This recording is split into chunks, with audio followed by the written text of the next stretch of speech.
Hola y buenas noches a todos. Qué bueno que están conectados.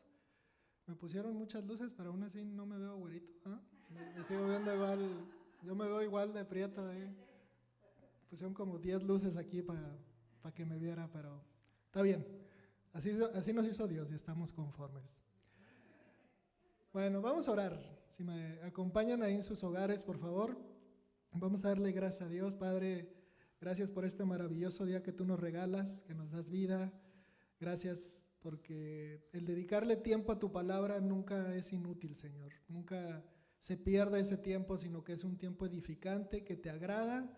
Y rogamos para que tú pongas un espíritu de atención en nosotros, que abras nuestro corazón, nuestros oídos y que estemos atentos a lo que tú nos quieres decir, Señor. Bendice este tiempo, Señor, a todos y cada uno en sus hogares, en el nombre de Cristo Jesús. Amén. Muy bien. Bueno, vamos a continuar con esta carta de Pablo a los Corintios. El miércoles pasado el pastor nos habló hasta más o menos el versículo 11, ¿no? Donde nos estaba, de hecho ahí tiene un subtítulo, si lo ven en sus Biblias, dice viviendo por la fe, ¿no? Entonces, realmente en este subcapítulo, digamos, ¿no? que así lo dividen, Pablo nos habla de lo que es la vida de un cristiano, de uno que ha elegido a Dios y vivir para Él, ¿no? Y nos habla ahí de diferentes, obviamente esta carta es muy personal, cuenta, ¿no? Parte de sus dolores, de sus frustraciones también, de cosas que le han dolido. Y aunque queda claro, ¿no? que mucho de esto que está hablando es basado en su experiencia, en su propia experiencia, también se refiere a la experiencia de otros apóstoles, ¿no? y también de otros evangelistas de la época. O sea, con todo y que en ese tiempo no había los medios digitales y de todo, o sea, era sabido, ¿no? que los evangelistas, porque Pablo obviamente fue usado de una forma poderosa, pero había otros que también iban y guerreaban, ¿verdad? Y eran obedientes a Dios y también sufrieron muchísimas penas, ¿no? Realmente históricamente hay escritos donde se ve la narración de la muerte de los apóstoles y de otros, se me fue la palabra, los que mueren, los mártires, perdón, de que tienen muertes horribles, ¿no? Y les iba mal, realmente, ¿por qué? Porque había mucha persecución. Entonces, pues Pablo obviamente habla de su experiencia, que tenía mucha experiencia en ese ámbito, pero también otros evangelistas pues también sufrían, ¿no? Por estar obedeciendo a Dios. Bueno, vamos a iniciar con el versículo 12, si les parece. Dice, estoy en 2 de Corintios, capítulo 4, versículo 12. Dice, de manera que la muerte actúa en nosotros y en vosotros la vida, ¿no? Aquí hablando un poquito, obviamente se refiere a nosotros, habla por supuesto de los que sirven a Dios, ¿no? De los apóstoles, de los evangelistas, los que estaban en ese tiempo en el ministerio de lleno, ¿verdad? Y en vosotros se refiere a la iglesia, a todos los creyentes a los cuales iban a leer esta carta. Obviamente eso también aplica para nosotros. Dice Pablo, y esto no es ningún secreto, lo hemos leído, estuvo en muchísimas situaciones en las que su vida peligraba, al punto tal de la muerte, ¿no? Y eso lo hemos visto un montón de veces. De hecho, ahí adelantito, si me acompaña un poquito, en el capítulo 11 de esa misma carta, en el capítulo 11 del versículo del 23 al 26, nada más voy a leer esa sección, dice, son ministros de Cristo, cuando está, ¿cómo se dice? Como, no respaldando su ministerio, pero sí quiere dejar muy en claro lo que él es, ¿no? Y lo que él ha hecho. Dice, son ministros de Cristo, como si estuviera loco hablo. Yo más, en trabajos más abundante, en azotes sin número, en cárceles más, en peligros de muerte muchas veces. De los judíos 5 veces he recibido 40 azotes menos uno. 3 veces he sido azotado con varas, una vez apedreado. 3 veces he padecido naufragio, una noche y un día he estado como náufrago en alta mar, en caminos muchas veces en peligros de ríos, peligros de ladrones, peligros de los de mi nación, peligros de los gentiles, peligros en la ciudad, peligros en el desierto, peligros en el mar, peligros entre falsos hermanos. Bueno, aquí da un poquito de su currículum, ¿verdad? De lo que ha padecido. Pero cuando dice que la muerte actúa en nosotros, hablándose de los apóstoles, la verdad es que, o sea, estos no eran gripas, pues, ¿no? O sea, no eran cosas pasajeras. Y lo narra también, ahí hay otro versículo que dice que tuvo tal miedo de que pensó que iba a morir, ¿no? Yo creo que en ese momento se puso a cuentas con Dios y dijo, bueno, lo que va a ser, va a ser. Pero es cierto, esta persecución es real y todavía al día de hoy lo estamos viendo. Pero hay gente, y yo digo, de verdad, tanto sacrificio, tantas penas, tanto dolor en su cuerpo y también en su alma, porque veo que había el rechazo, y cuando veía que alguien le había dedicado tiempo lo rechazaba, ¿verdad? Pues también tenía un dolor en su alma. Pero yo me preguntaba, bueno, ¿y por qué lo hacía? ¿No? O sea, ¿por qué este afán de continuar? ¿No? Cuando le tiraban una piedra, créanme que no le tiraban al pie, ¿verdad? Nada más para herirlo, o sea, le apuntaban a la cabeza para matarlo, ¿no? Cuando le daban los azotes, no le decían, bueno, ahí te va como un manazo para que aprendas y no prediques. Esos látigos eran, obviamente, laceraciones que causaban la muerte, esas infecciones y todo eso. Entonces, no crean que eran regaños o eran simplemente ahí uno que otro castigo, ¿verdad? O sea, él en el naufragio, imagínense a alguien en un barco a la deriva. Yo de verdad no me puedo ni imaginar. Son cosas tan tremendas, que cómo lo picaban víboras. De verdad me ponía a pensar en todas las cosas que pasó y era algo increíble. Entonces, cuando decía que la muerte actuaba en ellos, realmente no estaba exagerando, era algo real. Pero bueno, ¿cuál era su pasión, ¿no? Por hacer esto? Deseaba en su corazón que gente perdida y en condenación fuera salva. Esto era el motor de su vida. Esto lo dice muy claramente, si recordamos ahí en Romanos 9:3. ¿Se acuerdan cuando él dice que dice que él desearía ser anatema por sus parientes? ¿Qué significa anatema? Ser maldito, ¿no? O sea, perder su salvación con tal de que otros tuvieran salvación, ¿no? Obviamente sabemos que ese intercambio no puede ser, pero este deseo de él era genuino y es por eso que era capaz de poner su vida por otros. No lo decía simplemente al aire. En Filipenses capítulo 1, 21 y 22, dice una frase que es bien conocida entre los cristianos, ¿no? O sea, yo creo que todos lo hemos escuchado. Dice, porque para mí el vivir es Cristo y el morir es ganancia. Morir para Cristo o vivir para la obra. Me gusta cuando hace esa reflexión, porque dice, bueno, no sé qué decir o qué decidir, porque obviamente él quería estar con Dios, ¿no? Quería ya estar en la presencia de Jesús, pero decía, pero también le es más beneficioso a los hombres que yo me quede y les pueda predicar, ¿no? Entonces, realmente creo que sí tenía un conflicto ahí de interés, pero era genuino en sus reflexiones, en su sentir. Ninguna palabra la decía al aire, ¿verdad? Muy como sin realmente considerarla. Entonces, esto es cierto. Y yo creo que nosotros somos producto de que el Evangelio haya llegado hasta nuestra nación, a nuestro país. Somos producto de gente que dio su vida literalmente. ¿Cómo saberlo? Yo creo que un día quizás lo vamos a saber, pero yo estoy convencido que hubo gente que dio su vida para que ustedes y yo tuviéramos la palabra en nuestro corazón.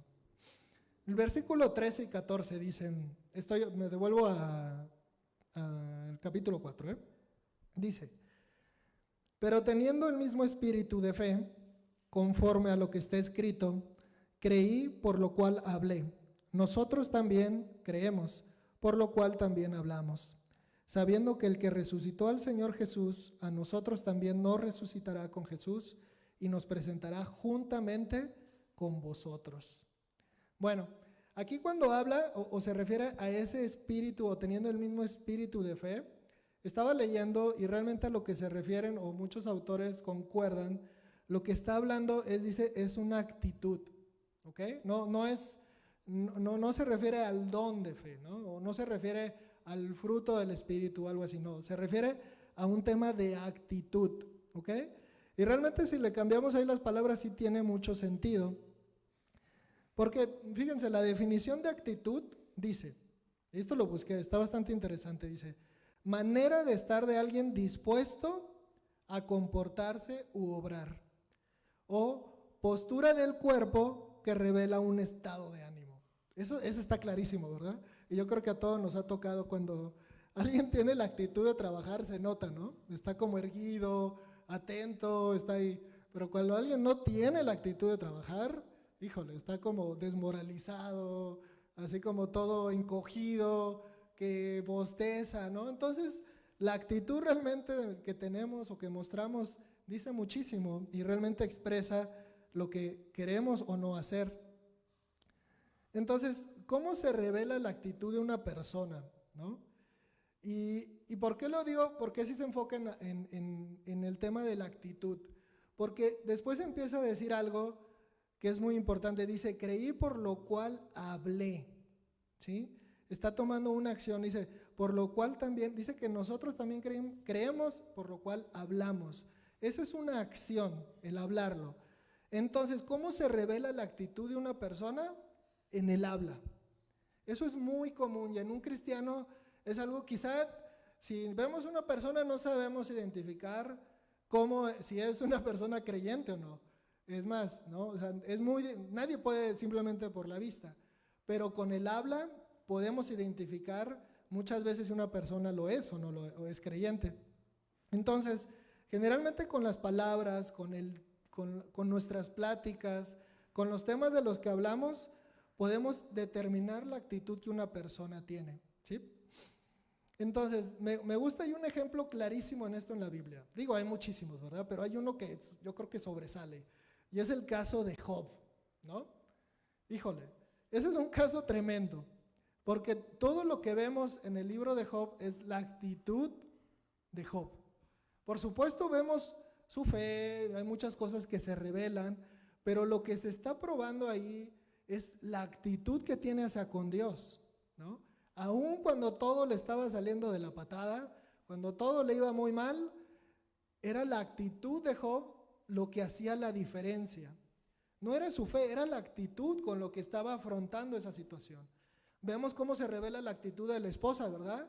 Llega un momento donde sale, seguramente era creyente y tenía fe, pero dice en un momento, oye, ¿por qué no blasfemas, verdad? ¿Por qué no hablas contra Dios? ¿Por qué no dices algo contra Dios y te mueres, ¿no? Y sacó esa actitud, ¿verdad? Donde ya ella ya no podía más, ¿no? Pero Job siempre se mantuvo ecuánime y se mantuvo con una actitud de, bueno, estoy pasando por un momento terrible, pero en su corazón él sabía que todo tenía un propósito, ¿no? Todo iba, yo creo que anhelaba desde un principio el saber la razón de por qué estaba sucediendo eso. Y sabemos que muchos meses y hasta años después esto le fue revelado, pero de que pasó las más difíciles, eso no hay duda. Bueno, entonces, con la boca es como nosotros, los humanos, nos comunicamos con el mundo, ¿no? Es una forma en la que interactuamos. Es la forma en la que confesamos nuestra salvación, ¿no? Y dice la palabra que es así como realmente confesamos al mundo que somos creyentes, ¿sí? Porque sí, creemos en el corazón para justicia, dice, ¿no? Pero con la boca confesamos para salvación. Entonces, es ahí cuando hablamos la palabra, cuando la confesamos, es cuando realmente estamos mostrando esa actitud que tenemos por el Evangelio, ¿no? Esa actitud de sí, y los versículos anteriores, ¿no? Habla mucho de esto, y el pastor nos enseñaba y nos estaba platicando, ¿no? Dice que estamos atribulados, pero no angustiados. O sea, estas son actitudes, ¿no? Actitudes que mostramos, pero al final del día un cristiano tiene que tener una actitud diferente, ¿sí?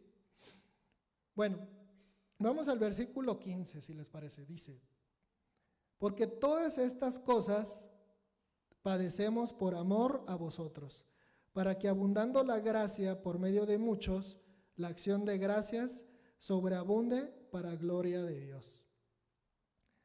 Aún a pesar de las persecuciones, los peligros, todo lo que pasaba Pablo y todo lo que pasa en la gente que lleva la palabra a otros, ¿no? Pues aún al día de hoy les digo, esto es vigente, esto no ha cambiado, esto no es de los tiempos de Pablo, no, esto sigue al día de hoy.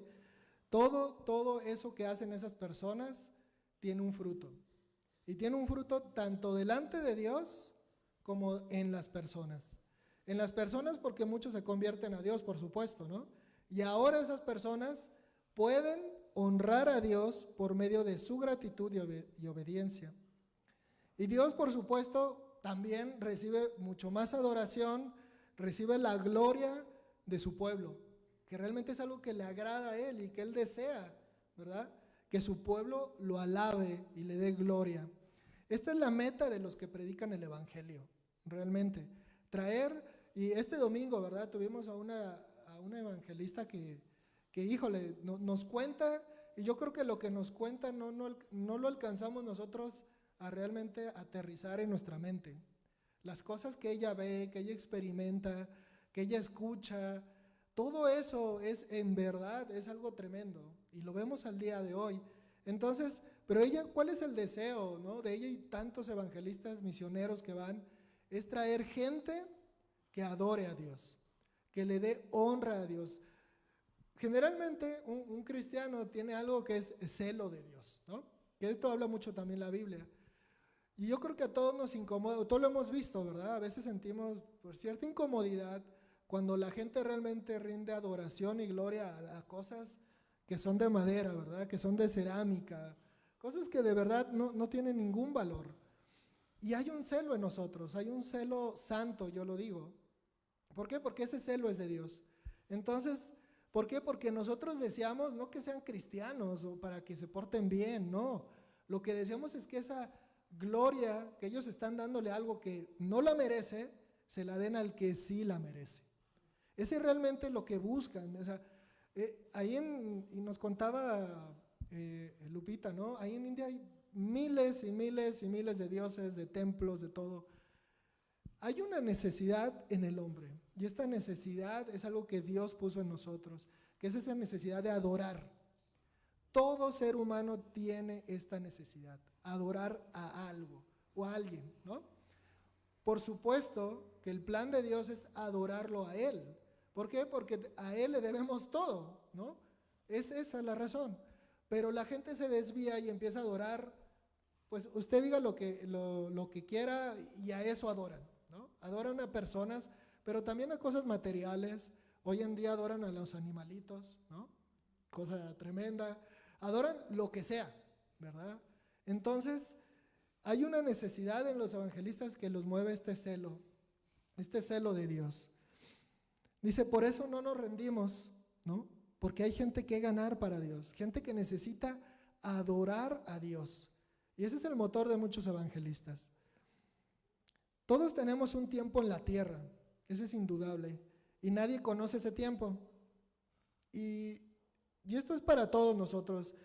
Si tú, si yo, nosotros tenemos vida al día de hoy, en este momento tenemos vida, no pensemos que esto es simplemente un regalo de Dios para pasarla bien en la tierra. Este momento que tenemos el día de hoy tiene un propósito, ¿no? Tiene un propósito para con Dios. Dios no nos está regalando más tiempo para que disfrutemos de mañana y que las vacaciones que planeamos ahora en diciembre se cumplan, ¿no? Y que lo que ya planeamos cenar el 25 o el 24, o sea, nomás nos da chance, ¿verdad? No es el tiempo así.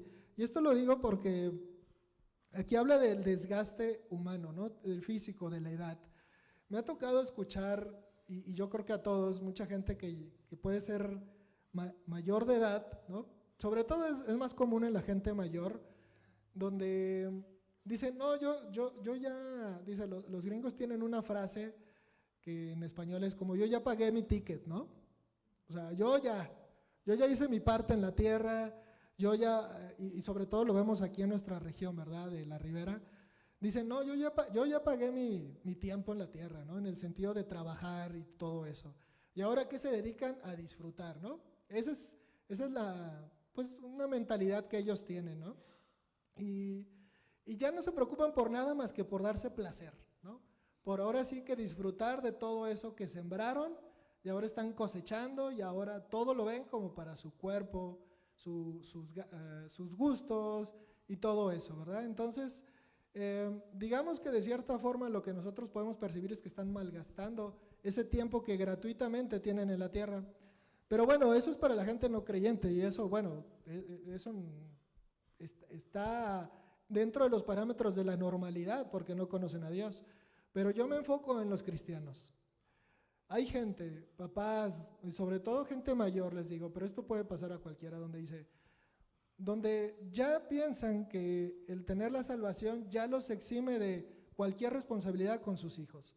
Si sus hijos están casados, ¿sí? Ya no viven en casa y tienen hasta quizá familia, eso no les quita responsabilidad como padres, de todavía guiarlos.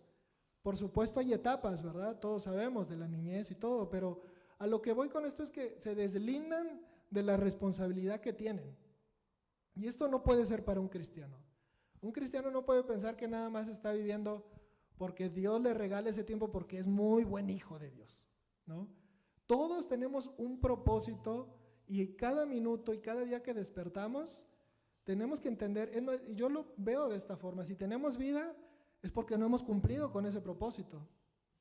Es porque todavía tenemos algo que hacer que Dios nos está diciendo que hagamos y por eso nos da la oportunidad un nuevo día más de cumplir con ese propósito. Entonces no podemos ser un tanto negligentes con esto, ¿no? O sea, tenemos que darle esa justa medida de por qué tenemos un día. Yo creo que es bueno cuestionarse en cuestión de por qué Dios me regaló un día más, ¿no? Darle gracias, por supuesto, pero también eso nos va a llevar a hacer preguntas que a Dios le gusta que le preguntemos. ¿Qué quiere, o sea, qué quieres que haga aquí? ¿O a quién le debo de hablar? ¿O qué debo de hacer con esta situación? Eso, créanme que le agrada a Dios cuando le pedimos su guía, ¿no? Bueno, la obra debe de continuar, ¿no? Dice, por eso la relevancia de Mateo 28, 19, ¿no? Cuando está cerrando ya el Evangelio Mateo, dice esta instrucción, ¿no? De Jesús, que es muy conocida también, dice, por tanto, id y haced discípulos, ¿no? A todas las naciones. Esa es la relevancia y me gusta por cómo cierra ese Evangelio con esta frase o con este mandamiento realmente de Dios. Porque es eso, es un mandamiento. Id y haced. No dice id y descansad a tu casa. Id y reposad, ¿no? Ya eres salvo, ya id y dormir. No dice así. Dice que vayamos y hagamos algo. Entonces, es muy importante tener esto en cuenta. Y yo digo, bueno, y lo estamos aprendiendo y por ahí lo comentaba el libro que estamos leyendo de Watchman Nee en las células y hacemos el comercial para que si alguien no se está uniendo a la célula, busque un grupo donde reunirse, porque realmente es un estudio muy bueno que a veces esos estudios no se dan quizá en los días de prédica, ¿verdad? Porque son muy particulares, pero yo pienso, la urgencia, ¿sí? de llamar a otros, de compartir la palabra, ¿es una urgencia de Dios o es una urgencia nuestra? ¿De quién debería de ser? ¿Dios tendrá urgencia de que nuestro hermano o nuestra hermana se convierta? ¿O esa urgencia debería ser nuestra? O sea, ¿quién debería estar preocupado? ¿Dios o nosotros? Es esa respuesta es la que tiene que definir las acciones que vamos a hacer. A nosotros nos urge. ¿Por qué? Porque Dios viene pronto. ¿Cuándo? Híjole, ojalá, es más, y aunque lo supiéramos no nos beneficiaría. Yo creo que hasta seríamos más, a veces flojos, ¿verdad? A veces así nos pasa. Cuarto para la hora nos preocupamos. Bueno, aquí habla de algo bien interesante, ¿no? ¿Y por qué es este tema? Porque está hablando del hombre exterior, de eso que se va desgastando. Y a lo que me refiero es que tenemos un tiempo en la tierra. Pero también habla de otra parte del cuerpo humano, la cual no envejece, ¿sí? La cual esa va a perdurar eternamente.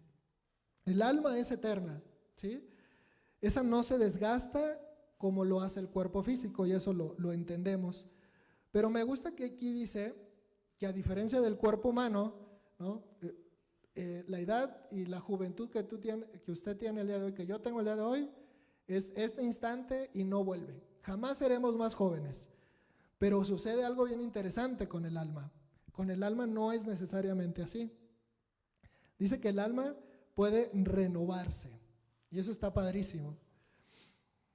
El alma, al ser es una parte de nuestro cuerpo, digo, y hablo de todo nuestro cuerpo, no en el aspecto físico nada más, de lo que estamos compuestos, tiene unas capacidades muy interesantes, ¿no? O sea, recordemos, digo, en el alma tenemos el intelecto, tenemos emociones, tenemos nuestra voluntad también, ¿no? Todo eso vive en nuestra alma. Pero tiene capacidades, y una de las capacidades que tiene el alma es de que puede madurar. Y es algo que a veces no creemos. O sea, pensamos que a medida que crecemos en edad, maduramos en el alma. Error. Y total mentira, y lo podemos ver. Les doy un ejemplo, yo creo que lo he contado. Mi papá, le doy gracias a Dios que me permitió tenerlo en su vejez. Él murió, como, digo, mal no recuerdo, cumplió 77 o 76 años. Y pues bueno, ya al final de sus días ya estuvo bastante pues decaído en su salud, por diferentes enfermedades, pero yo les confieso, de verdad, hablando con él, platicando con él, y la actitud que yo veía en él, es que la verdad es que su alma estaba como por ahí en los 25, 30 años. Él quería hacer lo que hacía a esa edad, y no lo digo en un buen aspecto, era mañosón, ¿verdad? O sea, hay gente de la gente de la vieja escuela, digamos, que crecieron con ciertas formas de creencia, de pensamiento, que pensaban que era normal, ¿no? Que era lo más común y que no era nada malo, es más, no lo veían como nada malo. Y mi papá estaba en ciertos momentos en esa situación. Él creía que lo que lo limitaba era esto que dice Pablo, que era su cuerpo, porque ya con su cuerpo no podía hacer lo que él quería hacer. Y su alma, créanme, que tenía la voluntad de hacer cosas que no eran provechosas, pero el cuerpo lo limitaba. Y es por eso que les digo, es un ejemplo, y yo creo que de ese caso todos conocemos a alguien, ¿no? El clásico, como los dicen ahora, los chavorrucos, ¿verdad? Gente de 50 que le va muy bien, gracias a Dios, en su trabajo, pero quiere vivir como que esa etapa de la juventud en la cual quizá no tuvo esa abundancia, y ahora se compra un carro convertible, y ahora le baja el capote y se viste con ropa de gente de 20 años y toda la actitud como si estuviera de 20, se ve mal, ¿no? La verdad, digo, no queremos juzgar a nadie, sino que hay etapas, y esas etapas tienen un propósito. Y es por eso que les digo, jamás vamos a ser más jóvenes de lo que somos en este instante. No vamos a ser más jóvenes ya. Este cuerpo tiene una caducidad. Entonces, el alma puede madurar. Es más, la palabra nos invita a que maduremos en nuestra alma, ¿sí? También tiene otra capacidad. Tiene la capacidad de aprender, ¿sí? También una frase que escuchamos mucho, ¿verdad? Así soy, yo no aprendí más, y lo que aprendí, lo que sé es suficiente y no quiero aprender más. Ojo con eso. La palabra nos llama a crecer. Dice, a la estatura del varón perfecto. O sea, no es, mira, eso, el crecer no es para todos. Entonces, si tú crees que no es para ti, pues está bien. No, la palabra nos está hablando a todos. Y todos debemos de crecer, ¿ok? No solo en el aspecto físico, eso se va a dar naturalmente aunque no querramos, ¿verdad? En el aspecto de nuestra alma tenemos que aprender. ¿Cómo vamos a aprender? Por supuesto, con la Biblia. Por supuesto, hay un estudio, por ejemplo, ahorita que estamos corriendo en diferentes días, ¿no? Del camino. O sea, todo eso es lo que hace que nuestra alma aprenda. ¿Y por qué necesita aprender nuestra alma? Porque ahí está la voluntad. Porque ahí tenemos que tomar buenas decisiones, ¿sí? Cuando lo hacemos con el intelecto humano, nos va de la patada. O con los sentimientos, ¿verdad? Que luego es peor. Otra capacidad del alma es precisamente la de crecer, ¿sí? Que ahorita les comentaba. El alma puede crecer. Como le decía el caso de mi papá, ¿verdad? A veces el alma es como el alma de un joven en el cuerpo de un anciano. Esto es muy común y es una capacidad que tiene el alma. Y otra aquí que tiene, yo nada más nombrando algunas, es que el alma también tiene la capacidad de ser fuerte o ser débil. ¿Por qué les digo todo esto? Nosotros debemos de adiestrar a nuestra alma. Y lo digo en el buen sentido, porque tenemos las herramientas y esas herramientas son para usarse. Si no estamos madurando estos aspectos y estas capacidades, ¿qué quiere decir capacidad? Es que algo que puede hacer el alma. O sea, no es algo que no puede hacer. El alma puede aprender, el alma puede madurar, el alma puede crecer y puede ser fuerte, ¿sí? Eso tiene esa capacidad. Entonces, si nosotros no estamos preocupándonos por crecer esos aspectos de nuestra alma, estamos en aprietos, vamos a estar descobijados, vamos a estar desprotegidos en muchas de estas situaciones cuando vengan adversamente. Versículo 17 y 18 dice: porque esta leve tribulación momentánea produce en nosotros una cada vez más excelente y eterno peso de gloria, no mirando nosotros las cosas que se ven, sino las que no se ven. Pues las cosas que se ven son temporales, pero las cosas que no se ven son eternas.